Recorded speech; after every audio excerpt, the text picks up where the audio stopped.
Hello everyone, my name is Heather and I'm the person behind Happy Puppy Truffles. Today I wanted to share with you guys a book or magazine review by sharing with you the current issue of Origami magazine, which is issue 511, which was from March.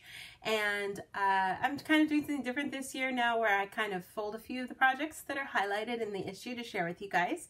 So I thought I'd share with you guys a few of the cool ones that are available in this issue. Now this issue was available starting at the beginning of February, I believe it was actually a little while back, and then that gives you plenty of time to get ready for March is usually how it goes. But there's a lot of really great projects in here, of course, for Hinamatsuri. But then the things I wanted to share with you guys were stuff that could be either used all year long, more for spring, or possibly Easter, which is April 1st. So the first item I wanted to share with you guys is this awesome album. And this is made by Sayoko Kuwabara, excuse me. And it's just a really cute module project that does involve glue, and you use a good number of pieces. Each one of these pages is actually made up of 2 pages. So you're easily looking at 12 or 14 sheets of paper that you need for the project.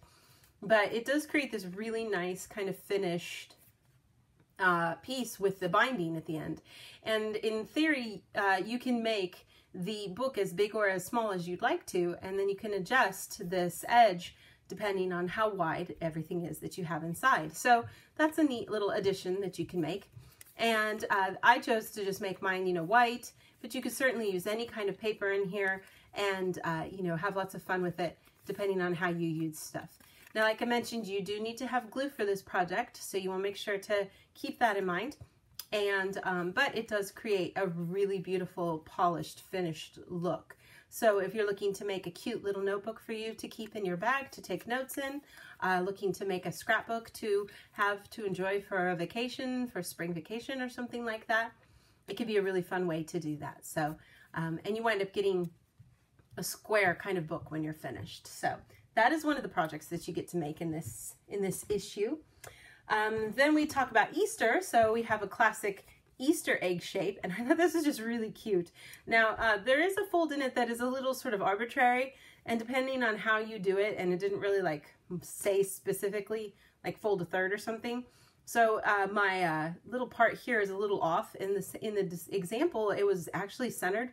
So that can be kind of depending on how you fold stuff. But the egg itself is right there, so it kind of just depends on how you put it together. But this is by Hiromi Takagi, and it's a really cute design, and you can even look at it the other way too if you wanted to just look at it 2 different kinds of ways, is how they kind of show it in the book. And then you can choose if you want to draw like a little baby chick on here. That's kind of the idea, I suppose, of it, or it could just look like an Easter egg too. So lots of fun ways that you can kind of enjoy this particular origami project. Now, kind of following along with the Easter theme, we also have the, where is it? The Easter chicks, yes, excuse me. And these little chicks, actually, part of this process was to make an Easter egg too with it, but it sort of looks more like a Pokeball, and I thought it was kind of weird looking, so I decided not to make it for you guys. But I just thought these little birds were adorable. They're so cute. I mean, can you imagine if you make these like really tiny and put a ton of them all over your desk or something? That would be so cute.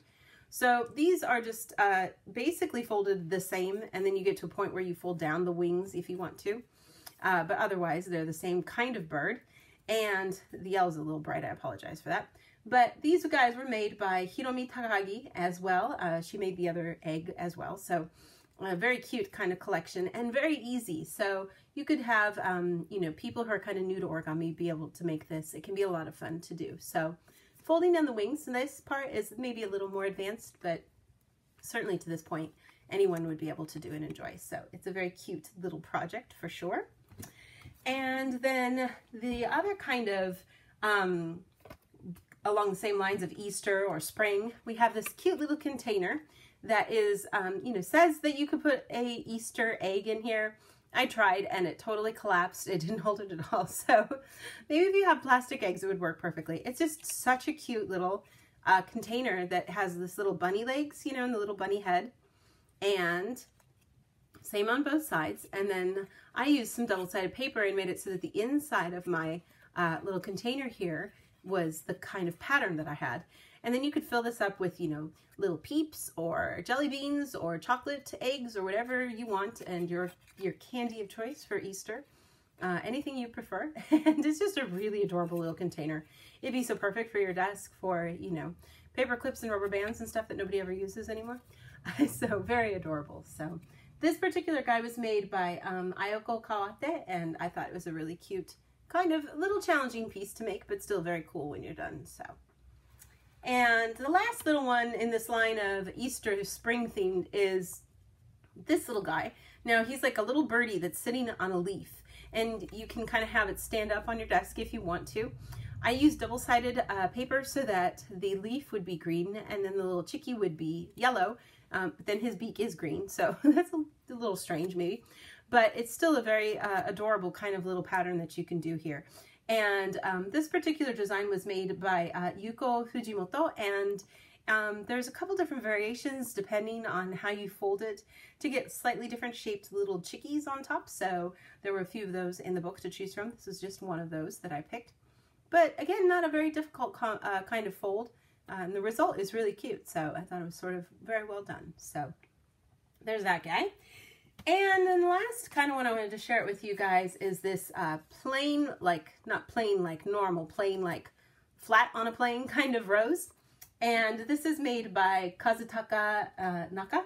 And it was also part of, if you wanted to, you could make the connecting piece, which is sort of like an extension of this piece here, the leaves, and make your own kusudamo with these. And you could also, you know, piece them together and make a big placemat or something too. So very, very cool. It's a really pretty rose. Has a lot of layers to it when you look at it here. This extra section of crease here is actually because I miscalculated on my folds. And so I have an extra layer of crease that probably shouldn't be there. But it's just one of those neat, really cool geometrical patterns that creates a very neat result. I had a lot of fun making it. It was very challenging, but it was a lot of fun. Sort of like magic, the way it kind of twists. It was very cool. So, and the back piece is really neat. It's just sort of slides in here, cool. Snaps into these little pockets on the sides. So, to create that cute little leaf pattern. So that would make such a beautiful addition to a package as a gift ribbon or something like that. I just thought it was very pretty. So, this issue of March has some really beautiful projects in it, so definitely check it out. This is a great company because they offer international subscriptions. They ship almost everywhere, so if you're interested, you should definitely check out their website and see what y'all need to do to get your own subscription and start enjoying it, because it has, like I showed you guys, just a really good collection of projects that go and range from all different levels, and it makes it for a lot of fun for sure. So definitely, you know, if you are curious and looking for new things for yourself or somebody who loves origami, I would definitely recommend it. So I will have some more fun things to share with you guys in the days to come. Thanks again always so much for watching, and I will see you all next time. Bye!